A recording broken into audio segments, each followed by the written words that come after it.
کہ بھائی یہ جو دل سخت ہونا اور دل نرم ہونا، تو اللہ تعالیٰ سے دعا مانگنی چاہیے کہ اے اللہ ہمارے دلوں کو نرم کر دے. تو یہاں سے میں لے کے چلا تھا کہ دل نرم ہونا الگ چیز ہے، کمزور ہونا الگ چیز ہے. جس کا دل کمزور ہوتا ہے وہ کنفیوزڈ ہوتا ہے، اس میں قوت فیصلہ نہیں ہوتی، تو یہ بری چیز ہے. اس کی میں نے مثالیں دی. تو کمزور دل نہیں چاہیے، نرم دل چاہیے. ہمارے نبی صلی اللہ علیہ وسلم سخت دل تھے یا نرم دل تھے؟ نرم دل تھے. آپ صلی اللہ علیہ وسلم سیدنا حسن حسین کو پیار کرتے تھے. ایک عرب آیا، اس نے کہا کہ میرے 10 بیٹے، میں نے آج تک کسی کو پیار نہیں کیا. نبی صلی اللہ علیہ وسلم کو اس کا یہ عمل بہت برا لگا، کیونکہ اولاد سے محبت نرم دل لوگوں کو ہوتی ہے، سخت دل لوگوں کو نہیں ہوتی. نبی نے جانور پہ ظلم سے منع کیا. کیوں؟ یہ بھی سخت دل لوگوں کا کام ہے. میں نے بتایا تھا نا، چوہے کی مثال دی تھی جمعے کے بیان میں. جانوروں کو مارتے اتنی اذیت سے، تکلیف سے مارتے ہیں. ایک عورت نے بلی کو باندھ دیا، بھوکا پیاسا مری ہے. وہ عورت نرم دل تھی، سخت دل تھی؟ سخت دل تھی نا. یہ تو نظر آ رہا ہوتا ہے نا، نظر آ رہا ہوتا ہے سب کچھ. انسان کا دل ہلتا ہے، لیکن کچھ لوگوں کا دل نہیں ہلتا. آپ ویڈیوز دیکھیں یوٹیوب پہ، چائنیز کی پڑی ہوئی ہیں، زندہ کتے کو آگ میں جلا دیتے ہیں. یار یہ منظر دیکھا جا سکتا ہے؟ کوئی بھی جس کے سینے میں دل دھڑک رہا ہو، کس طرح وہ کتا چیخے مار رہا ہے، ایسے چیخے مار. اور یہ جو حرام جانور ہیں نا، یہ ذہین ہوتے ہیں. ان کو پتا ہوتا ہے کہ اس کے ساتھ اب جو سلوک ہوا ہے وہی سلوک میرے ساتھ. کتا تو ذہین جانور ہے نا، ایک کو ڈالا ہے نا تو دوسرا اب سمجھ رہا ہے میرے ساتھ بھی یہ ہونے والا ہے.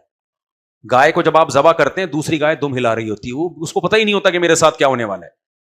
ایک چائنیز کو میں نے دیکھا، زندہ مرغا اٹھا کے بوائل پانی میں ڈال دیا. زندہ مرغا. یار اس کو پہلے مار دیتے، گلا گھوڑ دیتے، زندہ اٹھا کے ڈال دیا. اب وہ جب اچھی طرح ابلا ہے زندہ، اس کو پانی سے نکالا ہے، وہ تڑپ رہا ہے، ابھی بھی زندہ ہے، سانس ہے اس میں، اس کے پر ہٹا رہا ہے. بھائی یہ پر ہٹانے کا کام جانور کو مار کے نہیں ہو سکتا تھا؟ تم کھانے کے لیے کر رہے ہو نا یہ سب کچھ. چھری چلا دو گلے پہ اس کے، کرنٹ سے مار دو، پھر جو مرضی کرتے رہو. کتنا سخت دل انسان ہے. اپنے ہاتھ کے پالے ہوئے مرغے کو اٹھا کے آپ بوائل پانی میں ڈال رہے ہو، پھر نکال رہے ہو. وہ تڑپ، جانور بے زبان ہوتا ہے، وہ اپنی چیخو پکار کو الفاظ میں بیان نہیں کر سکتا، اس کے پاس الفاظ نہیں ہے. پھر اس کو نکال کے جناب، اب وہ ابھی بھی وہ کانپ رہا ہے، کیونکہ اتنی اس کو پھر اس کے وہ جو ہے نا پر نوچ رہا ہے. پر ہٹا کے صاف کر دیے. اب پھر آگے ویڈیو نہیں تھی، پتہ نہیں کیا کیا ہوگا. کتے کو زندہ لٹکا کے اس کو آگ لگا رہے ہیں. کیا کر رہے ہو یار؟ تمہارے ایک دوست نے بتایا، کچھ ویڈیوز تو یوٹیوب پہ ہے نہیں، یوٹیوب بین کر دیتا ہے وہ. ہمارے ایک دوست نے بتایا چائنا میں ہم نے دیکھا کڑھائی جل رہی ہے، بڑا کوکر ہے نا، گرم کڑھائی، تیل، زندہ کتا اٹھایا، اس میں ڈال کے اوپر سے بند کر دیا. اچھا اب جب ہم گلا کاٹتے ہیں نا، یہ دماغ پہ چوٹ پڑتی، جانور مرتا ہے. اس کنڈیشن میں جلدی نہیں مرتا جانور. کہہ رہے ہیں جب وہ کوکر سے نکالا ہے نا پکا کے، کتا اس وقت بھی زندہ تھا. بتاؤ یہ سخت دلی ہے یا نہیں ہے؟ حضرت عبداللہ بن عمر رضی اللہ تعالیٰ عنہ نے کچھ لوگوں کو دیکھا کہ نشانہ بازی سیکھ رہے ہیں مرغیوں کو باندھ کے. حضرت عمر کے بیٹے عبداللہ ابن عمر نشانہ بازی سیکھ رہے ہیں. بھائی تیروں کا نشانہ بازی سیکھتے ہیں نا، تو نشانہ کس کو لے رہے ہیں؟ مرغیوں کا. کہتے ہیں حضرت عبداللہ بن عمر نے حدیث سنائی، نبی کریم صلی اللہ علیہ وسلم نے اس عمل سے لوگوں کو منع کیا ہے. تیر اندازی سیکھنی ہے، بے جان چیز کو بھی ہدف بنایا جا سکتا ہے. جانور کو تختہ مشق بنائے بغیر بھی یہ کام ہو سکتا ہے. مرغی کو مارنا ہے کھانے کے لیے تو ٹھیک ہے، ادروائز نشانے بازی کے لیے ٹھیک نہیں ہے. تبھی قرآن کہتا ہے فویل للقاسیۃ قلوبہم، جن کے دل سخت ہو چکے ہیں ان کے لیے تباہی، کیونکہ جن کے دل سخت ہو گئے ہیں وہ ایسے گناہ اپنے اعمال میں اکٹھے کر رہے ہیں، کیونکہ ان کے دلوں پہ تو کوئی اثر ہی نہیں پڑتا، وہ گناہ پہ گناہ کرتے چلے جاتے ہیں اور قیامت میں ان کو حساب دینا پڑے گا. جن کے دل نرم ہوتے ہیں ان کا گناہ کرتے ہوئے دل کانپ اٹھتا ہے، ظلم کرتے ہوئے دل کانپ اٹھتا ہے، تو وہ کرتے ہی نہیں ہے. فرعون نے ہزاروں بچوں کو قتل کیا تھا. بچہ کتنا پیارا، کتنا معصوم ہوتا ہے. ابھی ایک ویڈیو وائرل ہوئی ہے، ایک ڈاکو آیا کسی دکاندار سے نا پیسے چھین رہے، دکاندار کی بچی بھی بیٹھی ہوئی ہے. اس بچی بیچاری کو نہیں پتا کہ یہ ڈاکو ہے. بچی نے بھی دراز سے 50 روپے نکال کے دی تھی. اس ڈاکو کو ترس آیا اور وہ جو پیسے لیے تھے واپس چھوڑ کے چلا گیا. کچھ نہ کچھ رحم دلی تھی. میں نہیں کہہ رہا ڈاکو رحم دل ہوتے ہیں، بڑے بے غیرت ہوتے ہیں یہ، لیکن بچی کے اس عمل پہ تھوڑا سا اس کو کیا ہو گیا، تھوڑا سا دل نرم ہو گیا، یار یہ بیچاری کیا کر رہی ہے. آپ یعنی بچہ ایک ایسی چیز ہے جس پہ سخت سے سخت دل آدمی کا سینہ بھی پگھل جاتا ہے. سخت سے سخت دل آدمی کا سینہ. جب یہ غزہ میں بمباری ہو رہی تھی, لوگ بڑوں کی ویڈیوز دیکھ کے زیادہ رو نہیں رہے تھے, جو بچوں کی ویڈیوز آ رہی تھی نا ان پہ دل تڑپ جاتا تھا, معصوم بچوں کی ویڈیوز پہ. انسانی فطرت ہے. سوچو فرعون کا کیسا سخت دل ہوگا جو ماؤں کی گود سے معصوم بچے چھینتا اور مائیں بلک بلک کے روتی اور انہی کے سامنے اس بچے کی گردن پہ چھورا چلا دیتا. ایک نہیں, ہزاروں بچے قتل کیے. اسلام آنے سے پہلے عرب نے سینکڑوں لڑکیاں زندہ دفن کی ہیں. باپ اپنی بیٹی کو کیا کر رہا ہے؟ مٹی کھود کے زندہ دفن کر رہا ہے. نبی کریم صلی اللہ علیہ وسلم کے سامنے نا ایک شخص آیا اسلام قبول کرنے کے لیے. اس نے کہا کہ میں نے 100 لڑکیوں کو زندہ دفن ہونے سے بچایا ہے. حالانکہ وہ کافر تھا اس وقت, لیکن سینے میں کیا تھا؟ اس کے دل تھا. اس کو ترس آتا تھا ان بچیوں پہ. وہ کیا کرتا تھا؟ پیسے دے کے وہ بچیاں خرید لیتا تھا, ان کو پھر پالتا تھا. تو اس نے کہا یا رسول اللہ, میں نے اسلام لانے کے بعد انہوں نے کہا یا رسول اللہ, میں نے 100 بچیوں کو زندہ دفن ہونے سے بچایا ہے, جن کے باپوں کی گود سے لیا کہ ان کو تمہاری نظروں سے ہمیشہ کے لیے دور کر دوں گا. تم ان کو ذلت سمجھتے ہو نا, دور کر دوں گا. تو یا رسول اللہ, لیکن یہ نیکی میں نے حالت کفر میں کی ہے, کیا میری اس نیکی کا مجھے ثواب ملے گا؟ نبی نے فرمایا اسی نیکی کی وجہ سے اللہ نے اسلام کی توفیق دی ہے. کیا مطلب؟ اب اس حدیث کو میں اپنے الفاظ میں ایکسپلین کرتا ہوں. کیا مطلب؟ تمہارے اندر ایک نرم دلی ہے. یہ نرم دلی جس میں ہوتی ہے وہ حق کو قبول کرتا ہے. تو اسلام بھی ایک حق ہے نا, تو اسی نرم دلی کی وجہ سے اسلام بھی سمجھ میں آ گیا. سخت دل لوگوں کو اسلام سمجھ میں نہیں آتا, نہ اللہ سمجھ میں آتے ہیں نہ اللہ کے رسول سمجھ میں آتے ہیں. اور اسی کے برعکس دوسری حدیث بھی ہے کہ ایک شخص نبی کے پاس آیا اور اس نے عرض کیا یا رسول اللہ, میں نے حالت کفر میں ایک جرم کیا تھا. بعد میں بعض لوگ سخت دل ہوتے ہیں لیکن اللہ دلوں کو بدل بھی دیتا ہے نا. میں نے حالت کفر میں یہ جرم کیا کہ میں سفر میں تھا, میرے ہاں بیٹی کی ولادت ہوئی. جب میں آیا بچی 2.5-3 سال کی ہو چکی تھی, تو میری بیوی نے اس بچی کو مجھ سے چھپا لیا اس خوف سے کہ باپ قتل نہ کر دے. یہ بھی صحیح حدیث ہے. میری جب اس پہ نظر پڑی ہے تو میں اس کو اٹھا کے لے گیا. آج بھی مکہ میں وہ قبرستان موجود ہے جہاں بچیوں کو زندہ دفن کیا جاتا تھا, اور میں نے وہ قبرستان دیکھا ہے.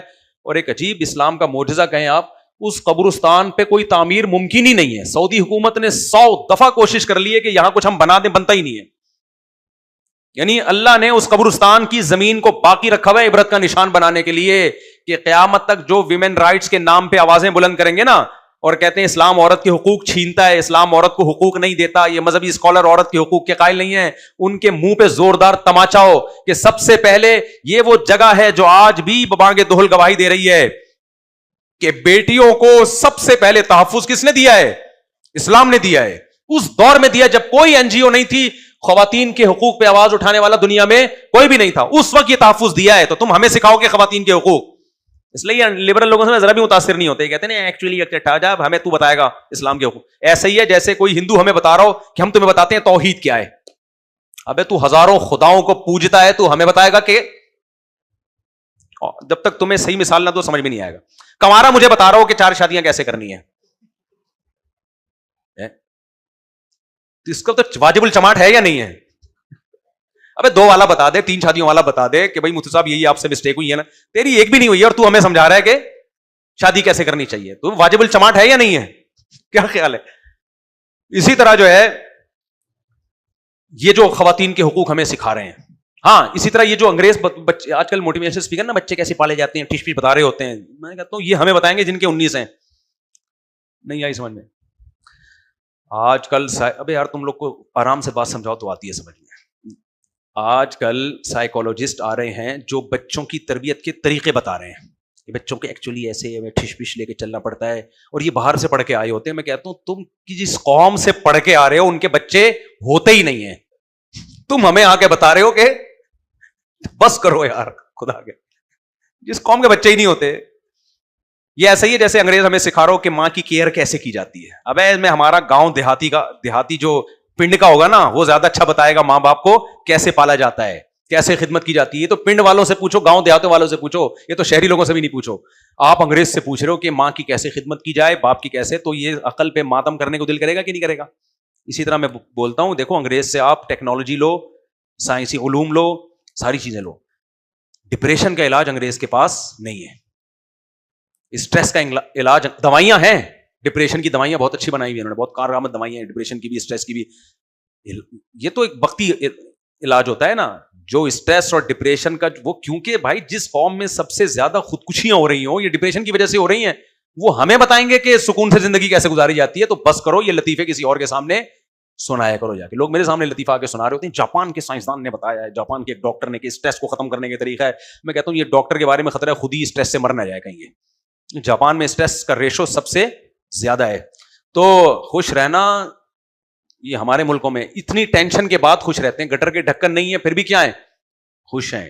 یہ ٹینشن گورے کو دے دو نا چند دنوں کے لیے, انہی گٹروں میں ہمارے یہاں تو غلطی سے گرتا ہے نا, وہ جان کے گرے گا, جان کے گرے گا.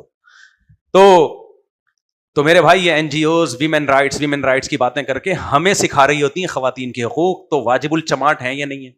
بولو. اور بھائی ہم اسلام کو مانتے ہیں, سب سے پہلے عورت کے حق کی آواز کس نے اٹھائی ہے؟ محمد صلی اللہ علیہ وسلم نے. بیٹیوں کو تحفظ اور بیٹی کو عزت کس نے دی ہے؟ محمد صلی اللہ علیہ وسلم نے. بیوی کو عزت کس نے دی ہے؟ محمد صلی اللہ علیہ وسلم نے. سب سے پہلے وہ ہے. تو ہمیں وہاں سے بہت کچھ مل گیا ہے. آپ اور یہ جو انٹیاں سکھا رہی ہوتی ہیں نا میرے جسم میری مرضی والی ویمن رائٹس کی باتیں کر رہی ہوتی ہیں ٹھش پش کر کے, ان کو بیچاریوں کو خود کہیں سے بھی حقوق نہیں مل رہے ہوتے, کیونکہ نہ ابا سے ملا ہوتا ہے کوئی حق ان کو, نہ اما سے ملا ہوتا ہے. شوہر نام کی کوئی چیز, شوہر ان کا ہوگا بھی کتنا بیچارہ مظلوم. سوچو یار, جب شوہر کے سامنے کہتی ہوگی میرے جسم میری مرضی, ہو گیا کہ میں نے مہر کس سلسلے میں دیا تھا بھائی, میرے ساتھ تو دھوکا ہوا ہے, کیا خیال ہے؟ وہ تو ملاقات سے پہلے کہتا ہوگا کہ میری شادی ہوئی تھی, سلسلے میں ملاقات کے لیے حاضر ہوا ہوں, اگر آپ پرمیشن دیں تو بیٹھ جاتا ہوں, ورنہ وہاں دفعہ ہو جاتا ہوں. تو آدمی ہوا یا پجامہ ہوا وہ؟ تو نہ ان کو شوہروں سے محبت ملتی ہے, نہ اولاد سے محبت ملتی ہے, نہ ماں باپ سے. ماں باپ کے بھی باقی ہوتے ہیں یہ. تو یہ بےچارے پھر ٹی وی کے میں جا کے اس طرح کی باتیں کر رہے ہوتے ہیں. کچھ ان بیچاروں کے پان گٹکے کا انتظام, خرچہ پانی مل جاتا ہے. اس لیے مجھے اور آپ کو ان سے متاثر ہونے کی چنداں ضرورت نہیں ہے. ہمارے پاس اسلام ہے جس میں سارے حقوق ہمیں 1400 سال پہلے محمد صلی اللہ علیہ وسلم نے بتا دی ہیں, وہ جاندار شاندار ہیں. اور اس میں عورت کو تحفظ ملا بھی, نظر بھی آ رہا ہے. ہم نے اپنی ماں کی عزت دیکھی ہے, دادیوں کی عزت دیکھی ہے, اپنی بہنوں کی عزتیں دیکھی ہیں, اپنے خاندان میں عورتوں کی عزت ہم نے دیکھا ہے کیسے مرد ساری زندگی کی کمائی لا کے عورتوں کی جھولیوں میں ڈالتا ہے, کیسے تحفظ دیتا ہے. برداشت کا لیول ہماری سوسائٹی میں عورت سے زیادہ کس میں ہے؟ مرد میں. اب گالیاں پڑھنا شروع کمنٹس میں خواتین کی طرف سے. خواتین کہتی ہیں نہیں ہم میں برداشت زیادہ ہے. نا طلاق زبان سے, منہ سے نکالو طلاق ہو جاتی ہے. کیسی زبان کو سیتا ہے مرد, کتنی دفعہ غصہ آتا ہے. نہیں ٹھیک ہے طلاقیں بھی ہو رہی ہیں, لیکن آپ وکیلوں سے جا کے پوچھ لو, جب سے یہ عدالتی خلا چلا ہے نا, طلاق کے بجائے خلا کا ریشو زیادہ. بھائی خرابی تو کبھی مرد میں ہوتی ہے کبھی عورت میں ہوتی ہے. عورتوں میں خرابی ہوتی تھی, مرد طلاق نہیں دیتے تھے, چلاتے تھے رشتہ. مردوں میں خرابی ہو رہی ہے, ٹھک خلا لیا اور پتلی گلی سے نکل لی. تو برداشت مرد میں زیادہ, عورت میں زیادہ ہوئی, مرد میں زیادہ ہوئی ہے. یہ تو ریالٹی ہے نا. وکیلوں سے پوچھ لو بھائی, مجھ سے نہیں پوچھو, وکیل بتائیں گے. جب سے عدالتی خلا مارکیٹ میں آیا ہے, طلاق کے بجائے خلا کے کیسز زیادہ. میرا جو بیان چلا تھا نا, حالانکہ دیکھو مرد کے لیے رشتہ ختم کرنا کتنا آسان ہے, زبان سے لفظ نکالے, پھر بھی نہیں نکالتا وہ. عورت کے لیے پھر بھی کورٹ جانا پڑ رہا ہے نا, پھر بھی جا رہی ہے وہ, وکیل کو پیسے بھی دے رہی, برداشت ختم. تو یہ مشرقی مرد ہے, مسلمان مرد ہے جو برداشت کر لیتا ہے. سارے مرد نہیں ہوتے, بہت سے بے غیرت بھی ہوتے ہیں, میں سب کی بات نہیں کر رہا. تو لیکن پھر بھی یہاں برداشت کا ریشو مردوں میں زیادہ. میرا ایک ویڈیو بڑی وائرل ہوئی تھی, اس میں نے کہا تھا یہ شکر ہے اللہ نے طلاق کا اختیار مردوں کو دیا, اگر اللہ عورتوں کو دے دیتے ہم سب رنڈوے ہوتے. کتنی دفعہ طلاقیں ہو چکی ہوتی کہ نہیں ہوتی, ذرا سی لڑائی بھی بیگم ٹھا ٹھا ٹھا ٹھا فتوے لیتے ہوئے گھوم رہے ہوتے. کیا خیال ہے؟ ابھی تو اللہ کا شکر ہے عورتوں کو پتا ہے کہ ہمارے بولنے سے کچھ بھی نہیں ہوگا, تو گھر چل جاتا ہے. تو یہ مسلمان مرد ہے جو برداشت کر لیتا ہے, گوروں میں اتنی برداشت نہیں ہے. تو کہاں سے پھر بات کہاں چلی گئی. تو میں یہ عرض کر رہا تھا کہ اپنی مسجد کی اذان جو ہے نا وہ سننا, اس کا جواب ضرور دینا چاہیے. اگر کہیں اور سے اذان آ رہی ہے تو بھی سن لے, ٹھیک ہے, نہیں سنے تو بھی ٹھیک ہے, کوئی شرعی اس میں وہ نہیں, قباحت نہیں ہے. بس بیان میں سمیٹ کے ختم کر رہا ہوں. تو میں یہ عرض کر رہا تھا بھائی, کمزور دل ہونا عیب ہے, نرم دل ہونا عیب نہیں ہے. تو نبی کریم صلی اللہ علیہ وسلم بہت نرم دل تھے. آپ نے خواتین کے حقوق کی بھی آواز اٹھائی. تو میں وہ سخت دلی کی مثال دے رہا تھا. وہ صحابی کہتے ہیں میری بچی بڑی ہو گئی, 2.5-3 سال کی تقریباً, تو اس کو میں جب دفن کرنے کے لیے لے کے گیا ہوں, وہ اپنے ہاتھوں سے مٹی کھود رہی تھی اپنی بیچاری کو. جیسے آپ جو کام کریں بچیاں بھی باپ کے ساتھ کام میں ہاتھ بٹانا شروع کر دیتی ہیں. کیسا سن کے آدمی کی نیند اڑ جائے, سن کے نیند اڑ جائے یہ واقعہ. اور پھر بھی انہوں نے دفن کر دیا. کتنی سخت دلی ہے. تو اس لیے میرے بھائی سخت دل آدمی دنیا میں رہنے کے قابل نہیں ہوتا. اللہ سے نرم دلی مانگا کرو اللہ تعالیٰ سے. حضرت عمر اسلام سے پہلے بڑے سخت دل تھے, لیکن کیسے نرم ہوئے ہیں, کیسے امیر المومنین ہیں اور بوری راشن کی کندھے پہ ڈال کے گھوم رہے ہیں مدینہ کی گلیوں میں کہ کوئی بھوکا نہ سوئے, کوئی بھوکا نہ سو جائے. ہم نے بعض اپنے بڑوں میں بعض کے تقریباً سارے بڑوں میں یہ چیز دیکھی ہے. ہمارے ایک استاذ کا واقعہ ہے, استاذ بھی پٹھان تو کہتے ہیں نا بڑے سخت دل ہوتے ہیں. ہمارے کڑک قسم کے پٹھان بھی, اوریجنل پٹھان, یہ پٹھان بھی کراچی میں بہت سے چائنا کے پٹھان ہیں, اوریجنل پٹھان نہیں ہے, اوریجنل پٹھان. ہمیں یاد ہے بقرہ عید میں بکرا لے کر آ گئے ہم ان کے لیے, اور ایک دن بعد اس نے ذبح ہو جانا ہے. ہمارے استاذ نے بولا رات کو 12 بجے نا, لیٹ آیا بکرا نا, انہوں نے کہا اس کے لیے چارہ لے کر آؤ. ہم نے کہا صاحب دکانیں بند ہیں, اب چارہ نہیں ملے گا, صبح ہوگا. بولا نہیں, کہیں سے بھی آئے گا چارہ آئے گا. ہمارے استاذ نے کہا یہ جب تک کھائے گا نہیں میری رات کی نیند اڑ جائے, میں نہیں سو سکوں گا, یہ بھوکا ہے. سو ہمیں اندازہ ہوا کہ یار حالانکہ جانور ہے, بھوکا ہے. اور میں نے الٹے لوگ بھی دیکھے ہیں, الٹے, یعنی ہمارے استاذ کہہ رہے ہیں مجھے, میں نہیں سو سکتا اس کی بھوک کی وجہ سے, دل کس کا خراب ہوگا میرا, کہیں سے بھی لے کر آؤ کھلاؤ اس کو, پیٹ بھرے گا تو میں سوؤں گا. آج لوگ انسانوں کی ایسی فکر نہیں کر رہے ہوتے. اور میں نے اس کے الٹ بھی دیکھا ہے. میں ایک دفعہ سندھ سے اتنی اونچی بکری لے کر آیا تو جگہ نہیں مل رہی تھی, تو ایک جاننے والے کے پاس رکھ دی. ایک ہفتے بعد میں بکری لے کر گیا ہوں تو بکری کے سوپ نہیں ہوتا ہڈیوں کا, مجھے لگ رہا تھا میں سوپ بنا کے پیوں گا, اور کچھ کسی کام کی نہیں. میں نے پوچھا آپ ان کو کھلاتے نہیں تھے؟ انہوں نے کہا میں نے صبح میں یہ دے دیتا ہوں بس ناشتے میں تھوڑی سی. میں نے کہا اس کے بعد کہہ رہے نہیں جتنا کم کھائے نا اتنی سیٹ رہتی ہے یہ. تو خود بھی پھر 24 گھنٹے میں ایک دفعہ, اور وہ بھی تو میں نے کہا یار یہ تو بیڑا غرق کر دیا.